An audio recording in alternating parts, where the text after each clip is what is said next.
Are you sitting comfortably? Then I'll begin. When Charles called me a couple of weeks ago and asked me if I could come down and talk about food, I thought he'd gone mad, because I know nothing about it. The only food I know is the stuff I've eaten and the stuff I've cooked. But I thought, anyway, what the hell? I'll come along and talk about solar power. So here I am. I was a little bit distressed to notice that the other speakers didn't have any notes. I'm afraid this is my first time, so if you'll excuse me, I brought along a few notes just to jog the old memory. Let me open them up here. Have a look. Oh, I've made a bit of a mistake. This is a wee lesson I've got arranged for tomorrow's 5-year-old class.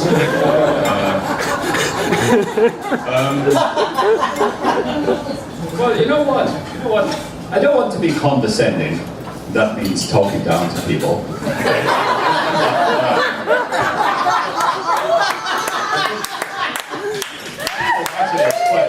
It's quite appropriate for tonight. So here we go.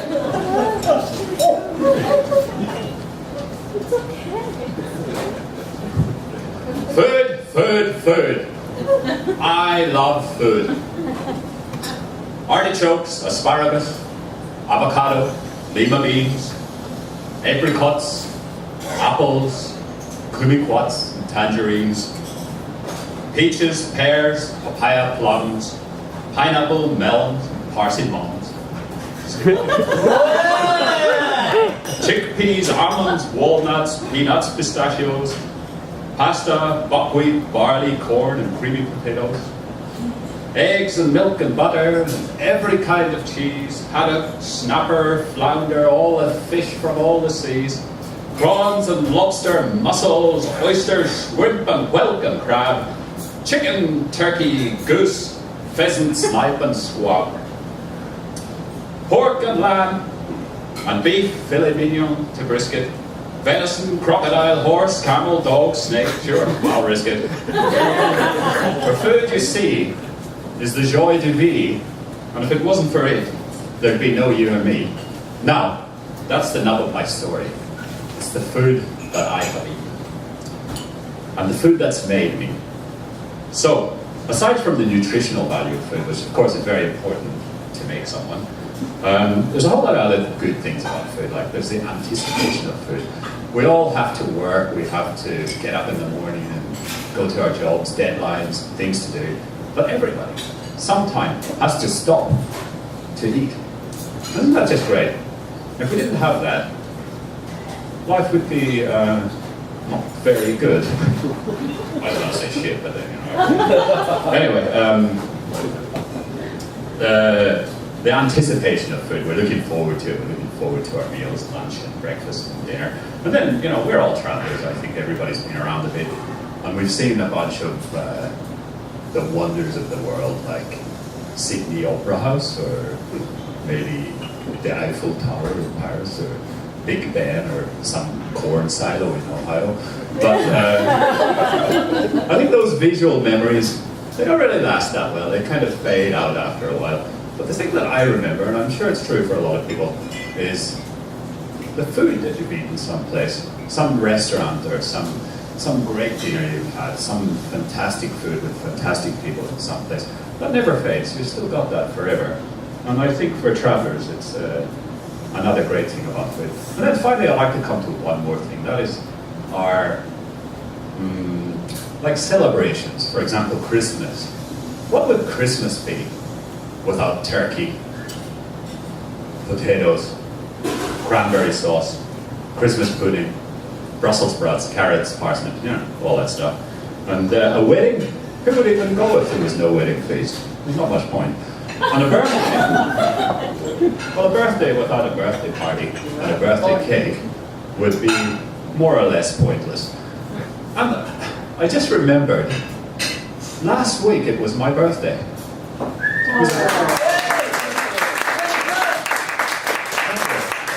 It was quite a big one this year. I've turned over the half century. I'm 50 years old now, and I know you'll probably find that hard to believe, but it's true. And at this point, I'd like to just take a little commercial break, So I see a lot of faces here of people that I haven't met before. But a stranger is just a friend you don't know, as they say. So next week, on the 1st of July, in Tig's Bar, I'll be having a party, and it's kind of open. Anybody who wants to, please feel free, all come. Anyway, back to the story. Back to where I was. Let's see now. Anyway, so you're all sitting there saying, you're looking at this fine-looking specimen, and all the bits that you can see, and the bits that you can't see, like the liver and the spleen and that, they were all made from food that I have personally eaten in the last 50 years. But that leads me to a very strange thought, I suppose. 50 years and 9 months, or give or take a week or two ago, I was just a sperm swimming around. Sperm? Yeah, just a sperm. A great sperm?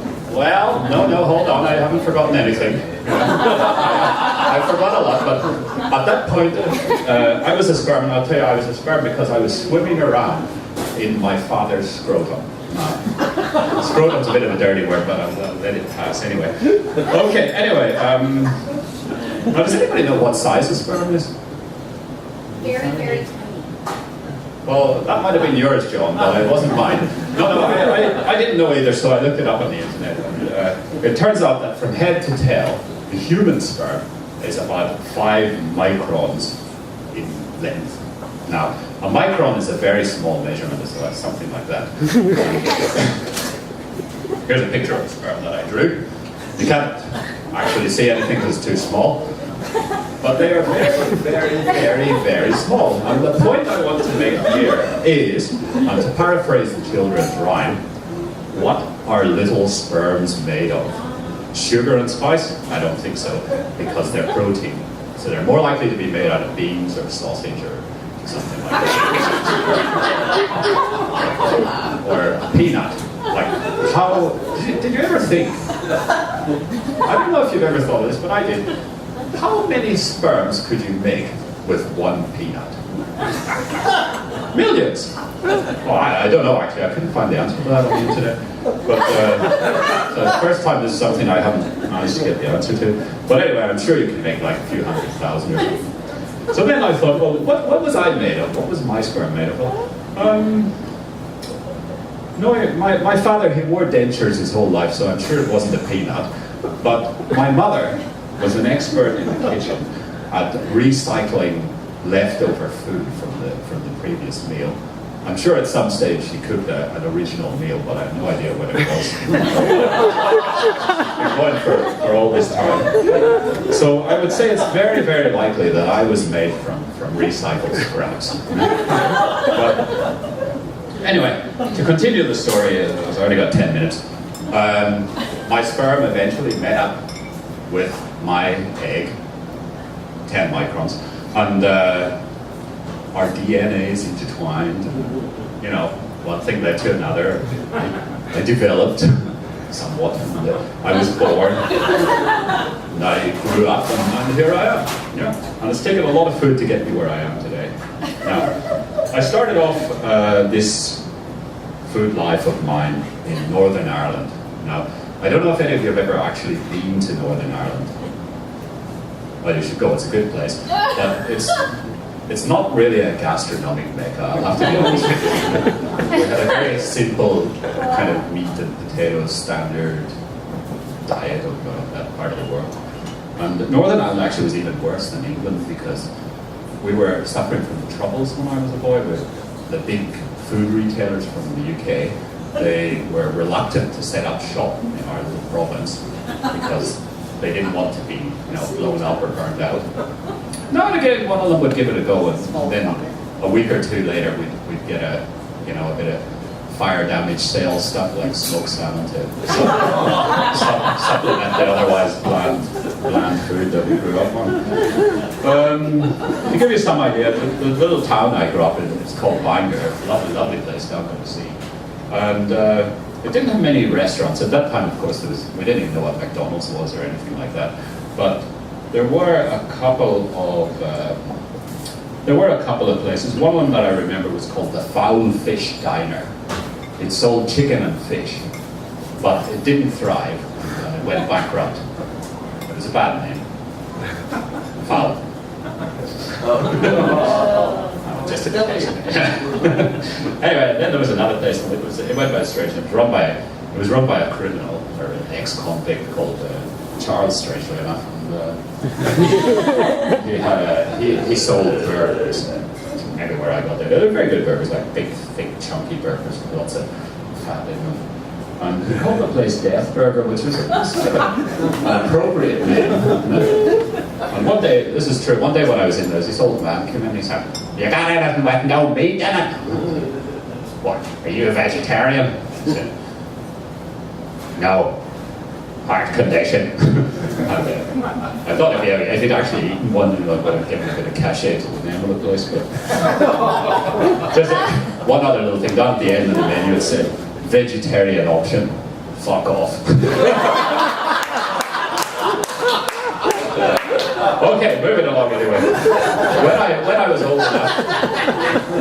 old enough to escape to move away from Northern Ireland, to be able to get out and explore the big world, I found there was lots of food out there, great stuff. What fun and great.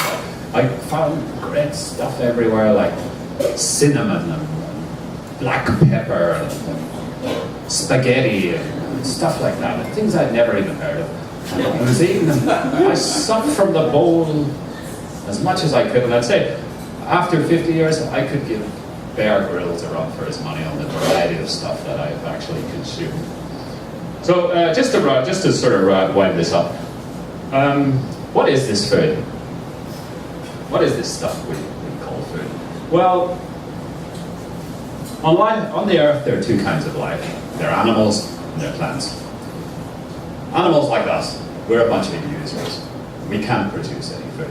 We're like a car, we have to constantly refuel and need more.